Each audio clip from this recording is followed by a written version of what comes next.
Adakah doa yang dapat ditujukan kepada seseorang untuk dia membayar hutangnya pada kita? Setahu saya tidak tahu ya, ada riwayat khusus masalah ini. Yang ada riwayat itu kalau kita terlilit utang, gitu kan? Karena Ibnu Abbas mengatakan kalau engkau membaca dalam riwayat sahih, kalau engkau membaca Allahumma kfini bihalalika an haramik waqdini bi fadlika amman siwak. Allahumma kfini bihalalika an haramik, ya Allah cukupkanlah aku menikmati yang halalmu dan jauhkan aku dari yang haram. Waqdini bi fadlika amman siwak, dan lepaskan saya dari ketergantungan kepada selainmu, maka akan dibayarkan utangmu oleh Allah walaupun memenuhi langit. Kata Ibnu Abbas radhiyallahu anhu. Ini harus diamalkan, dan ingat kalau berdoa ikutkan dengan hadis Nabi yang lain riwayat Bukhari, ud'ullaha mukinuna bil ijabah. Berdoa sama Allah diikuti dengan keyakinan penuh Allah akan ijabah.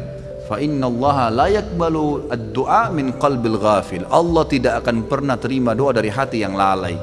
Doa ya Allah diterima enggak ya? Ragu.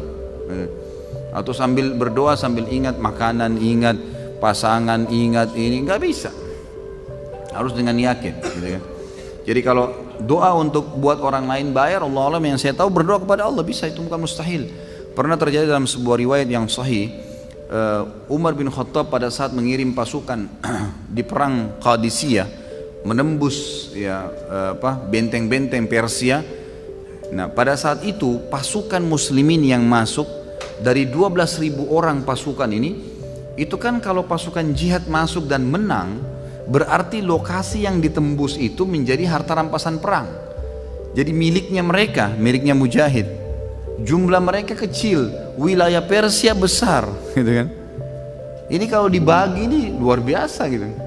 Maka waktu itu mereka sudah mau bagi, tapi sebelumnya minta saran Umar bin Khattab. Umar berpikir untuk apa, mujahid ini nggak butuh sebanyak ini. Maka Umar bin Khattab juga berpikir mereka mu'allaf, baru masuk Islam, baru mengenal Islam, lebih baik ganima ini harta rampasan perang dibagi aja, tetap pemiliknya tapi dikasih setengah kepada para mujahid. Waktu itu Bilal radhiyallahu anhu sahabat Nabi yang lain menolak. Waktu Umar bin Khattab kasih keputusan, kata Bilal, ya Amir Mukminin, jelas hukum agama kita, gitu kan? Ini dibagi untuk mujahidin. Maka Umar bin Khattab mengatakan, wahai Bilal, pikirkanlah, kalau kau mendapatkan sekian bagian dari Persia, kau mau apain tuh harta? Banyak sekali, gitu kan? Dan mereka itu orang-orang yang baru masuk Islam. Lebih baik kamu berbagi dengan dia sambil kamu ajarkan Islam. Ini pendapat Umar. Tapi Bilal tetap ngotot, nggak mau. Kata Umar, saya pun meminta tolong kepada Allah agar melunakkan hati Bilal melalui doa malam saya. Maka Umar bin Khattab sujud berdoa kepada Allah di salat malam. Ya Allah, lunakkanlah hati Bilal. Ya Allah, lunakkan, terus begitu. Kata Umar radhiyallahu anhu, pas tiba habis sholat subuh, Bilal datang kepada saya mengatakan, saya ridho kepada hukummu hai Amir Mukminin. Gitu kan?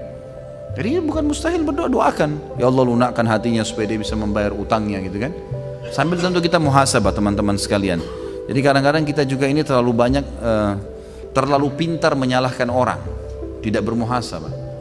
Apa yang terjadi, sesuatu yang terjadi pada kita, yang paling pertama hisab diri kita dulu. Ada masalah apa saya ini? Jangan sampai orang ini gunjing karena saya pernah gunjing orang. Jangan sampai utang ini mungkin saya pernah utang sama orang, saya nggak bayar. Jadi kita muhasabah dulu. Kalau kita sudah tidak temukan variabel kesalahan kita, nah baru gitu. Baru kita mungkin ini cobaan murni, bukan karena kesalahan saya. Tapi kalau kita memang dasarnya ada kesalahan dulu, mintalah kepada Allah mudah-mudahan jadi pengampunan dosa gitu.